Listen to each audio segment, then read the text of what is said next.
Hi guys, welcome to my channel. Today we are going to see how to deal with the virtual environment, where exactly we use virtual environment. To show this demo, I will be using Visual Studio Code Editor. Suppose if you are dealing with the multiple projects, project 1 and project A, and in that you are using the same library both as well. Suppose in one project you need library version 1 and in one project library version 2. If you're dealing with that and then if you try to execute and work on the multiple projects, it will give some error. To isolate and to rectify this, we are going to create a virtual environment. That is the main advantage of creating a virtual environment. So to use the virtual environment, we need to install a library called virtual env. To check whether that library is installed or not, you need to use pip freeze.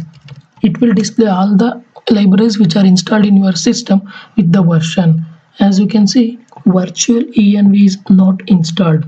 So let's clear it. To install the virtual environment, you need to use pip install virtual env. This will install the virtual environment library in your system, and then after that it will give a terminal so that we can work on the virtual environment. To check now whether the virtual environment is installed or not, again you can use pip freeze. Pip freeze, it will display the virtual environment along with the version you can see here. So let's clear it again.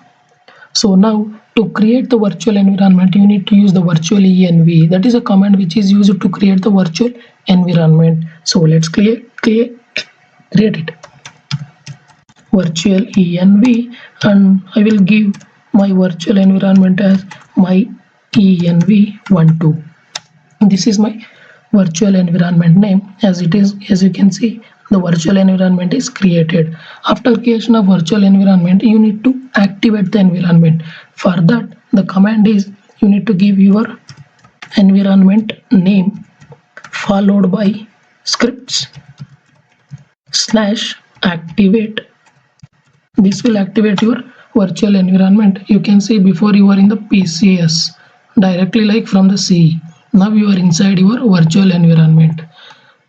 Like this you can work on your projects. After working on that, suppose if you want to deactivate or get back from that virtual environment, you can use the command called deactivate.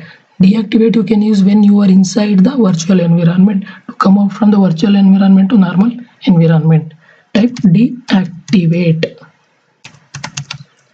As you can see, you are outside the virtual environment. In this way you can install and then activate and deactivate the virtual environment.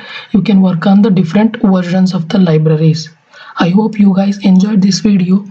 Do subscribe to my channel, like and share this video.